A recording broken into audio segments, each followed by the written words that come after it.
Hey guys, what is going on? Um, Today in this video we're talking about dragons and how to utilize them within your magic craft within any day scenario. Of course, there's many ways of doing things. There's many ways of actually contacting them and reaching out to them.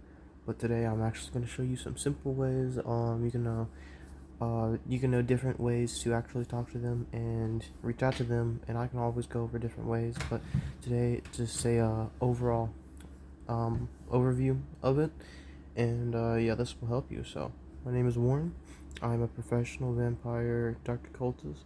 I have studied magic and occult and all of that stuff my whole entire life, so it's brought me to this path, and I've messed around with demonic entities and other entities my whole life, and so I am a practitioner of demonology. I'm a demonologist.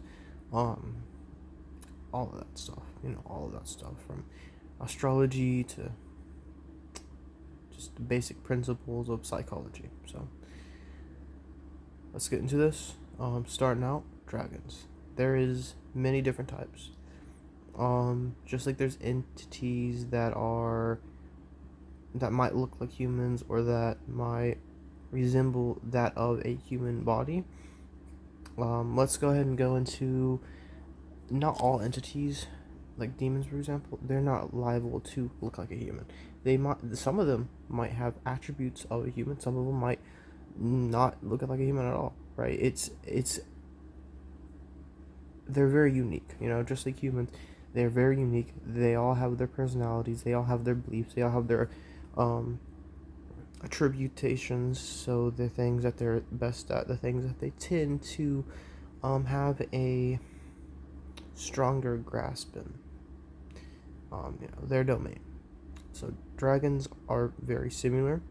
They might look different. You can have a water dragon that looks really blue, like aqua water, and you can have a water dragon that looks more of like the sky blue. You could have water dragon that has water literally pouring out of its scales because it was able to soak up the water, and you have another dragon that's able to actually repel water away from it, but it actually is the same. It really is. It's just they're different. They have their personalities, they have their traits, they have their things that they're best at. Um, One of the things that I can definitely say is going into it, right, you would definitely need to sit down and talk with them. And I mean, how you do that, there's many different ways. One way that's more simple, I would say, would be to sit down, light like a candle, for example. If you have incense, you can light incense. If you don't have none of that, you don't need any of that. But it does help to get the mood right to go ahead and set it if you can. So it's a set and setting. You prepare your ritual. You prepare you being able to speak with them. So I mean, there's many ways, but if you want to simply go into it, you got to think about a few different things. All right. So first thing you got to think about is if there's a specific type of dragon that you want to talk to. There is an earth, there is a water, air, fire, wind. Well, that's wind, air. There is death dragon. There is a dragon of healing, like a life dragon. There is a dark dragon, a light dragon, and then of course it's said to be the two most powerful dragons are the dragon and the dragoness, right? So it depends on what your goal is, right? The death dragon can come down and look like this black, huge dragon that resembles that of a skeleton, for example. It don't have to, but it can, and I've um, seen them. Um, there's light dragons that are just pure light. For example, they could just look like pure light, or they could look like a radiance on something. You can look at a wall and you're like, that wall looks a little bit brighter than normal. It's because it's able to amplify the light and actually either guide you somewhere or amplify something that is in the dark. Same thing with the dark, an area could look darker. Same thing with fire dragon, the fire can pop and crackle more. There can be a random fire, it really just depends on the dragon, as I said. But a simple way to do this is to write down the question, right? So maybe one of the questions could be, so say if I was talking to a light dragon, right? I would say light brings you more of an insight. It clarifies things. It allows you to see things that is more difficult to see, and it guides you towards answers, and also guides you towards the right questions to ask to find the answers that you desire. So I would go ahead and be like, I call upon the light dragon, and then say, I am trying to get insight within my life. I am wanting to enhance myself. I want to work on myself, and I want to achieve what I desire, what I want, what I need, and I want to be able to have my path guided, not to completely avoid obstacles, but for the obstacles to not have to be unnecessary, right? Because there's things that is unnecessary in life. For example, if things get in your way that you already completed, there is an unnecessary associated with it being there. But at the same time, it's like you've already faced it, but there is an important part to it being there, so you can go through it again, so you can see where you came from and where you are. So, but sometimes those things aren't really necessary if you feel, and if they are slowing you down in your process of growth, and you can just move forward. You can talk to these entities, and they might see more than you. For example, if they see that, hey, this thing that you're asking for isn't really what you think it is, they might not do it. But if you really want it, or if there's certain things that you do to actually go out and get it, then you can achieve these things. It really just depends on you and the entity that you're working with.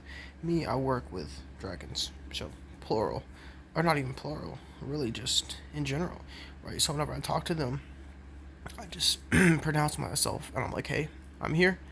I would like to reach out to the dragons, right, in general.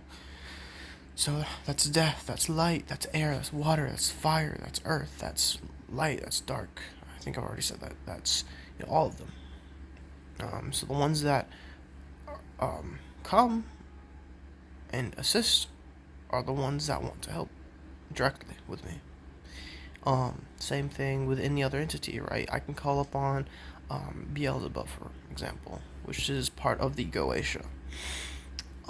I could ask for things. I could say I want things, right? I can work with him, and he could go out and do it himself, but he can also have others that is working with him and working under him in a way to go do it for him, right? I could be talking to one entity and be in the favor of many other creatures. So same thing, if you talk to one dragon, they can conversate around their friends, they can talk, they can play, they're very playful, right? They're very conversative around each other. They can actually talk to their friends, and you can talk to one dragon, and there can be like 5 or 6 dragons that helps you do things. So just keep that in mind. You can tell them, hey, I want you to help me in life, and if you directly do not want to assist me, then I would like to conversate with entities, or dragons in this case, that would help, that would work with me, right? Because I want to work with them. I want to work with myself. I want to grow. So, you want to work with an entity that actually wants growth for you, right? That also wants growth, yes, but that also wants growth for you. So that being said, some of the things that you can get from it is amplification and magic. So you can do a magic spell, and you can ask for their assistance, and they can amplify it by as much as they desire, as much as you can ask them if they decide, but as much as they desire. You can do a spell, and they can amplify that magic spell by thousands, millions, whatever. There's no limit. Same thing with desires, right? They can help guide your desires. They can help guide your knowledge, your wisdom, information to you. They can guide that to you. It's not just guiding you in a way, it is guiding things to you. So while they're changing things in your path to lead you certain ways, right? So if there's a blockage on your left, but there wasn't a blockage on your right, and you're going to end up going right, they might move that blockage to the right, so you end up going to the left, because that is the path for you, because you might have not decided to climb over that. But at the same time, they could put another obstacle here and keep this obstacle here and see if you're still trying to go, if you're still going to go to the right, or if you're going to find a way around the obstacle and continue going to the left, right? So it really just depends, but in a way they will definitely assist you if you ask for it, and if you want it, then they will allow you passage with them, so they can guide you, they can work with you, you can work with them, right? Um, so yeah, this is, pretty much an overview just about working with dragons. I work with many entities, but dragons is definitely one of them that I work with. They're very beautiful. They're very powerful. You can work with them in spell work. You can work with them in many different workings, but you know they're very powerful. And I mean, even the small ones, they can be as small as this couch, right?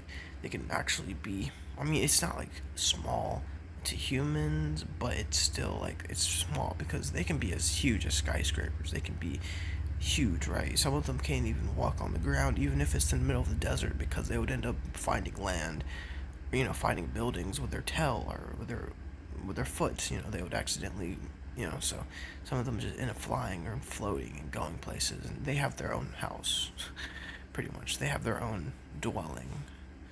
Um, so, and they're really good at hiding. They're really good at hiding. That's how they survive. Um, and one controversial thought I do have, I'm not saying this is positive or a positivity, but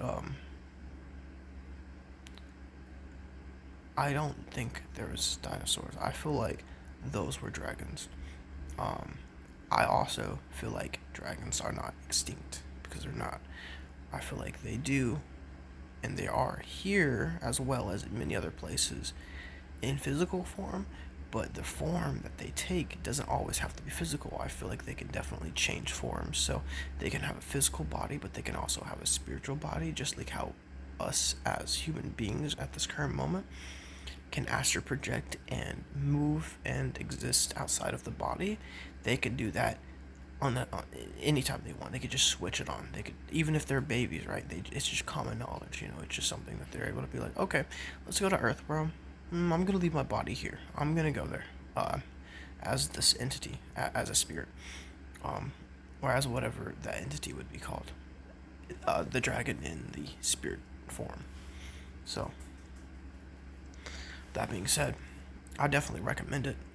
Um, you can create a sigil for them. You can talk to them and work on a sigil. That's what I do. That's what I did with them. So I have a custom sigil that me and them use. So whenever I call them, I don't even have to have the sigil, but I have a book that has a lot of the sigils in it, and I have their sigil on it. So whenever I'm calling them, I'm able to look at that beautiful symbol, that sigil, and they're able to come and join and have fun and talk and conversate, and we're able to really get this done. Um, if you want to know how to actually get the answers whenever you reach out to them, one of the ways, if you're not a really big seer, you can't really see things as well, you can always close your eyes and imagine yourself in a dark room, and then anytime if a dragon comes by in your mind or anything like that, just allow it to happen. Don't just like discard it and be like, no, that's just what I'm thinking, because a lot of times they're very powerful, right? They can project themselves into your mind. So if you're thinking about something and they just come up in a dream or in a thought, right? That could be them choicefully coming into your mind. Um, and just to state, a lot of the tornadoes and thunderstorms, even, yes, it's very destructive, but like things like that, there's dragons within inside of those as well, right? So storms and thunderstorms, dragons bring things like that sometimes. Not all of them, but there's certain dragons that do bring that. So if you look really close at a tornado, you might see faces, or you might see a face or a wing or a tail. Same thing in a thunderstorm. You can look up in the sky and you might see something flying, or see something like moving really fast and you don't know what it is, or you just might see something that's like, it just seems a little bit like the main point of that storm or whatever it is. So definitely, if you have more questions, reach out. I'm gonna go into more depth about things like this, things like demons. I'm here to help others grow. I'm here to assist. Um, I'm just trying to build up a foundation again within this realm and train more individuals. I'm reaching out to more people and like this and pulling them towards my content because not many people knows a lot of this information and not many people knows how to actually access or find this information. So if you stumbled upon my channel and this is information that you want to know, it is definitely for you. Definitely show love. Comment below if there's anything that you want to see, if there's anything that you're curious about. Make sure to follow. Make sure to just open up your eyes, and if there's something that's calling to you, see why. Even if it's something that you don't want to directly do, it's still possibly beneficial to you if you still learn about it. Because who knows, there might be something like this video that you wasn't ever thinking about. Hey, maybe I want to work with dragons. You may never even thought of that. But simply because this video exists and simply because you're watching, you might actually have that thought. And that might lead you to working with dragons. And in fact, yes, that will empower me because I will get noticed for guiding others towards this information, but then your growth will also enhance as well, right? So if you just thought of this and you just started doing things, yes, you can become very powerful. But the fact that you are listening to a very powerful occultist right now that's worked with many entities and that is working currently with many entities, you will definitely get brought up pretty quick as long as you're willing to change, willing to learn, willing to grow. So, my name is Warren. I am a professional vampire dark occultist. If you want me to go into depth about vampirism and many other things, definitely let me know, or definitely stay tuned. If you don't like this type of content, you never have to watch it. But with that being said, you have a great day, and stay open-minded.